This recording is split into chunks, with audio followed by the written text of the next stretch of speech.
Hello, welcome to my video on the rook and its personality. In this video I'll be going over several of the things that I think make the rook a distinctive chess piece and distinguish it from the others. So, in summary, the things that I think are really important are: one, the rook is a truly color neutral piece. There's no other piece on the board that is as indifferent to color as the rook. The next thing is that the rook has a special relation to the king because of its ability to join in the castling. Another important thing is that rooks belong behind passed pawns, and it doesn't matter if you're attacking or defending. We'll see a couple examples of that. The rook also has long-range powers, so it shares the ability with the bishop and the queen of giving pins and skewers and traveling across the board, and that's very important in distinguishing it from, for example, the pawn, knight, and king.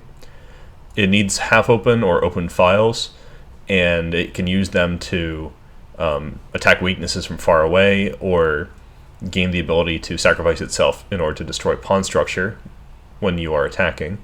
And rooks, because of their ability to control entire ranks and files, they work together extremely well, and they also work together well with the queen. And there's a special name for one of those formations. It's called the Alekhine gun. So we'll get into those things one by one. Let's start with the color of the rook. So we have a couple rooks on the board here. I put the other pieces just for context. When I say color neutral, I mean let's look at how the rook controls the dark and light squares. You can see easily that there's the same number of dark and light under control by this rook, also by this rook. It doesn't matter where you put it on the board, it's going to control 14 squares. There might be pieces in the way, but neglecting that, it's controlling the same number of color all across the board. Same number on each color. This is not true for example, the knight, which can only control one color at a time. This knight controls all light at the moment. Or the bishop, which lives on a single color for its entire life. Or the queen, which has some of that color neutral property of the rook, but also has a distinct color bias because of its ability to move like a bishop. Whichever color it stands on at that moment, it's definitely biased. Pawns only control one color at a time, and they switch color every other move, just like the knight. So, the rook is the only piece that controls the same number of light and dark all the time. It also generally controls the same number of squares all the time. So the biggest influence on the rook's strength is whether or not it's obstructed by other pieces, specifically the pawns. So rooks have a special relation to the pawn structure as well. Let's start with the special moves. This position is white to play, and white's at the top here, black at the bottom. Pause the video and see if you can solve this one without any hints. It's an interesting puzzle. I've given this puzzle to some strong players, around like 1800. I've asked them to solve it either on the board or blindfold, and several of them have failed despite the relatively simple nature of the puzzle. It's just about considering moves. And one thing that people often forget, especially if they've been playing chess for a very long time, is that just because the material is reduced, it doesn't mean that you've lost the ability to castle. And in this position, castling is the answer. Castling can be a really active move because it brings the rook to a different square where it might be more active, and it also might make the king even more active. Usually people just castle as a matter of safety, but sometimes castling is an attacking weapon as well.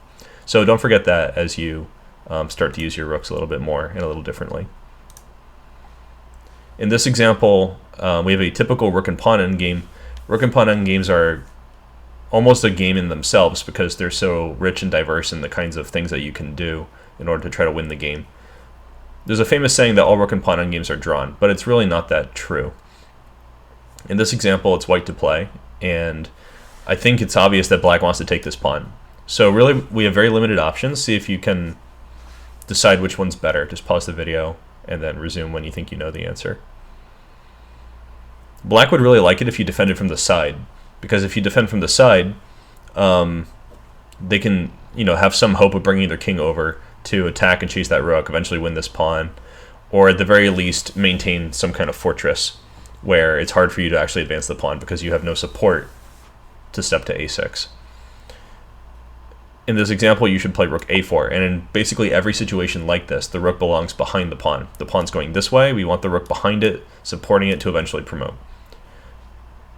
The best situation would be if you could get this rook to move and then you step forward, forcing them to either defend very passively on the back rank or to entirely lose control, allowing the pawn to reach the end of the board with support from the rook. We're going to bring the king in and activate it to try to help that goal. So rook behind the pawn is a thing to remember. That's one of the distinct things about how rooks interact with pawns. They like to be on the open files in the middle game, or the half-open files in the middle game, which means no pawns or just one pawn of the opposite team. But in the endgame, you want that rook behind your passed pawn. You also want it behind your opponent's passed pawn. So in this example, it's very, very similar to the last one, except that the rook that's behind the passed pawn, note this pawn is going that way, is the white rook, the defending side's rook.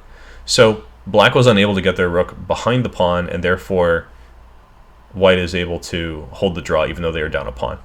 It's examples like this that make people say that all rook and pawn in games are drawn, but it's actually much more complex than that. But this is a really great place to start. If you know nothing about rook and pawn in games, know that you should put the rook behind the passed pawn. Here's another rook and pawn endgame, but this one's actually a tactics puzzle, which also speaks to the complexity and the intrigue of the rook and pawn endgame. This example I put in to demonstrate the long-range powers of the rook, the things that make it similar to bishops and queens from a tactical perspective. So pause the video here and see if you can solve it with black to play. There is a unique resource here. Normally you would like to win the game here by promoting. So what happens if you push this pawn? Well, you might be worried that they'll take it. But then there's this move. A skewer on the king and the rook.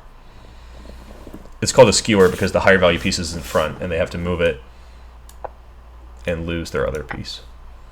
So this is a really nice tactical moment in a rook and pawn endgame.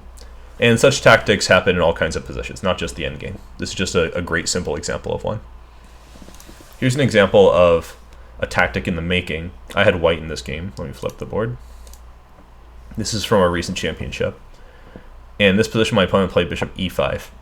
And even though this is more or less the middle of the game, because we still have minor pieces on the board and the material's not that reduced, there are tactical opportunities here as well. Again, leveraging the rook's similarity to the bishop and the queen, and that I can make pins and skewers. So pause the video here, see if you can work out all the details for how we might win in this position.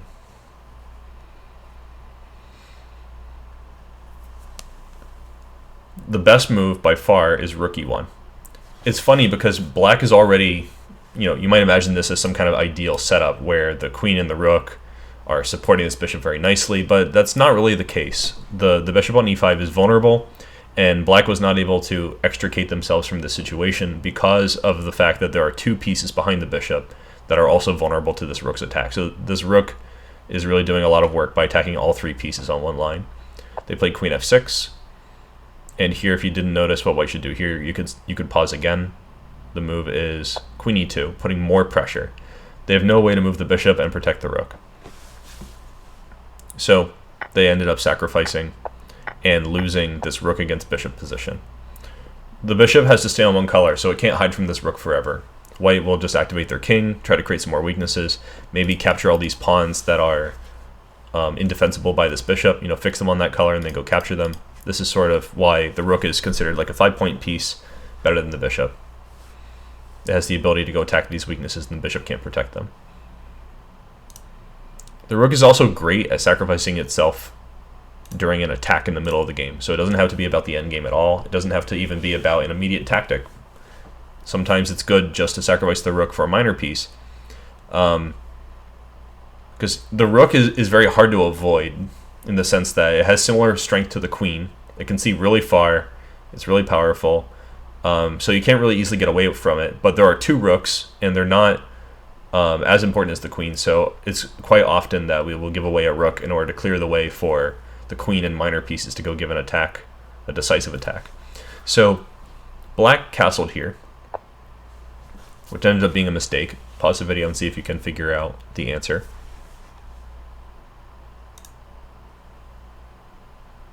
Alright, so the move for white here, you might have guessed, is rook takes f6. There are some details here that you might not have noticed, though, so let me just point out to you. So in the game they played e5. Let's say that they take this. Should we really take on h6, or is there a better move? You could pause here if you didn't really think about this. I think that queen takes h6 is not so good. It's definitely part of the idea, but you have to be careful. Because here, black being up in exchange, that's what we call it when you have a rook against a minor piece being up in exchange, they want to trade to the endgame and also quell the attack. So if they could do something like trade queens, that'll be really great. So pause here and see if you can find out what black will do. I think the best move is queen g5, because if we trade queens, then the attack is over and black is much better. And if we play like queen h3, then black is able to get all of their pieces back into the game, and the attack is more or less just not happening. So it is therefore more important to find a strong move here. See if you can find the strong move. It's knight e4. With the idea that after queen e5 or queen f5 or something, we can freely take on h6 now without running into queen g5. We don't care if they take this one because of bishop d3. That's checkmate on h7. So this is a really nice example. That's why they played e5 and just had to live down a piece, and white was much better and won pretty quickly in this rapid game, which was my game. So this is an example of what could be like an exchange sacrifice, although here they really couldn't even take it. It was that powerful. In this next example, white is slightly better because they have leveraged the power of the rooks to attack together. Normally when other pieces are aligned, they're more vulnerable to attack. But for the rooks, when they're aligned, they double their power along the entire line. So here, the two rooks combined with the knight are doing a great job of bullying this d6 pawn, and white is just trying to activate their forces completely to win the game. So black needs some counterplay, and I'll point out that black's rooks are like pretty good, but not as good as those rooks for white. So that might serve as some inspiration when you pause the video here and see what black should do. In my opinion, the best action that black should take, and the one that I took in the game, this was in World Open several years ago, is to do this Rook Lift. And if you want to know more about Rook Lifts, you can check out my video called Rook Lifts, where I went through several examples of that. And I'm just bringing the rook and the other rook to attack together on this file. Even though this pawn on h3 is relatively safe, just the threat of sacrificing it to attack the king is enough to restrain white from playing, for example, knight takes d6, because we're going to have some kind of sacrifice on h3 available. You know, we can maybe take first, or we can take on h3 first. I don't think it is super critical.